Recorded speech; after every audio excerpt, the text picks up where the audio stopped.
मैं डॉक्टर पुष्पा कुमारी, assistant professor, स्नातकोत्तर हिंदी विभाग, SM महाविद्यालय भागलपुर, बिहार में कार्यरत हूँ।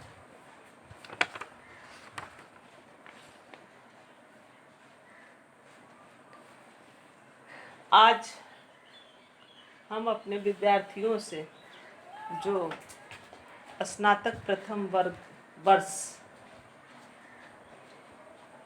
या स्नातक प्रथम भाग में अध्ययन करते हैं, उन्हें स्नातक हिंदी के पाठ्यक्रम में भक्तिकालीन कवि रसखान के बारे में बताना चाहूँगी।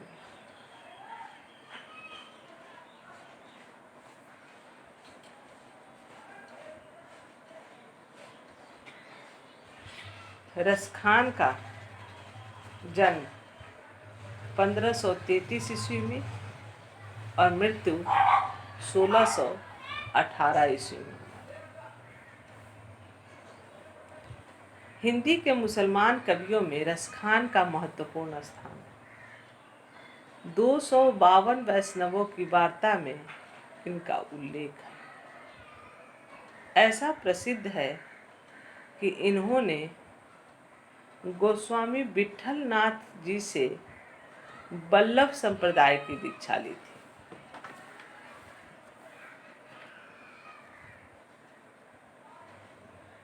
पहले ये दिल्ली में रहते थे, बाद में गोवर्धन धाम आ गए। मूल गोसाई चरित में यह उल्लेख है कि गोस्वामी तुलसीदास ने अपना रामचरितमानस सर्वप्रथम रसखान को ही सुनाया था।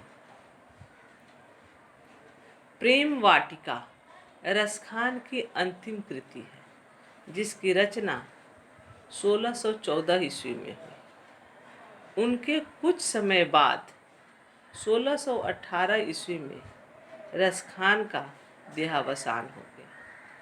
रसखान की 2 कृतियाँ उपलब्ध होती हैं, प्रेम वाटिका और दान लीला।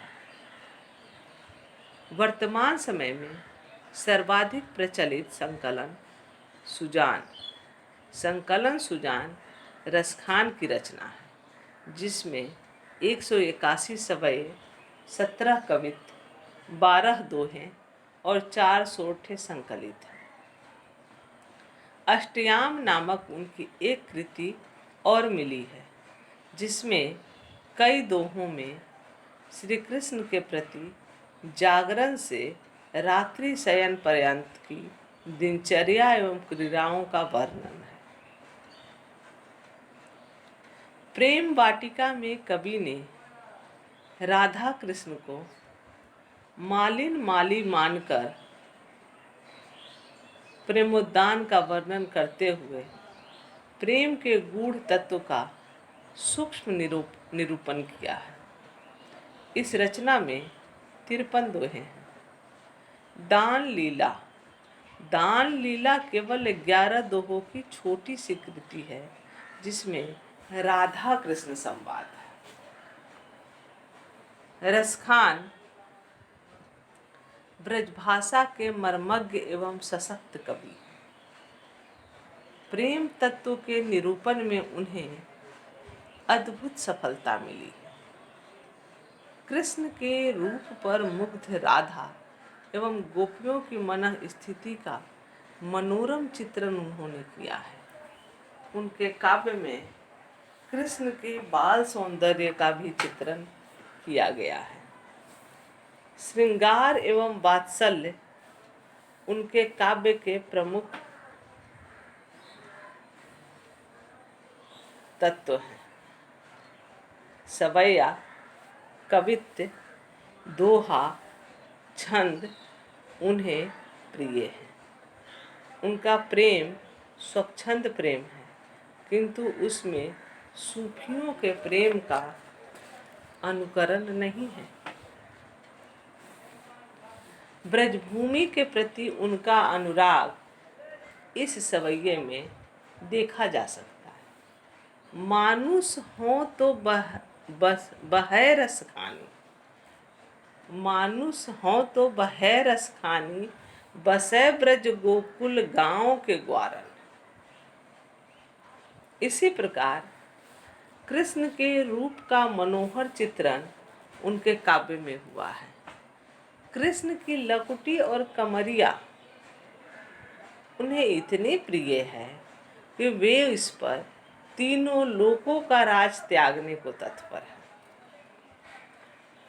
या लकुटी अरु कामरिया पर, या लकुटी अरु कामरिया पर, राज तिहु पुर को तजी डारो।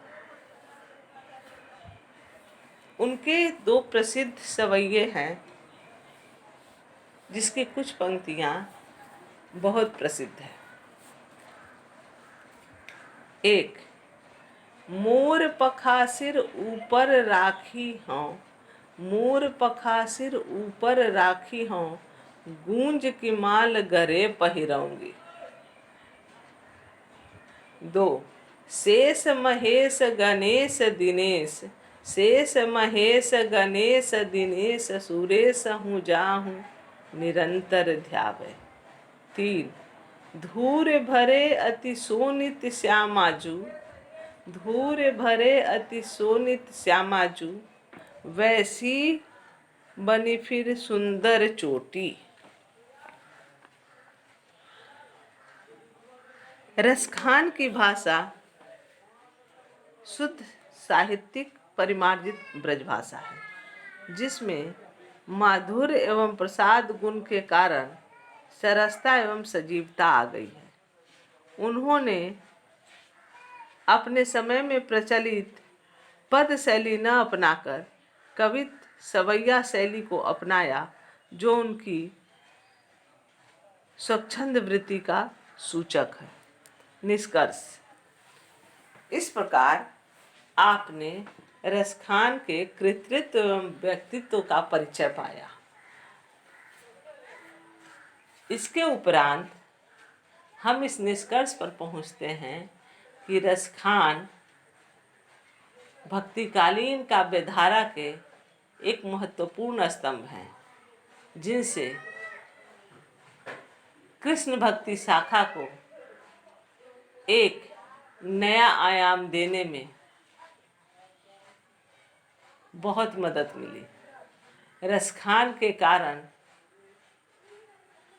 धर्मनिरपेक्षता की परिभाषा भक्तिकालीन समय में ही मिल जाती है। इस तरह सच कहा जाए तो रसखान वर्तमान समय में भी, वर्तमान परिप्रेक्ष्य में भी प्रासंगिक है। धन्यवाद।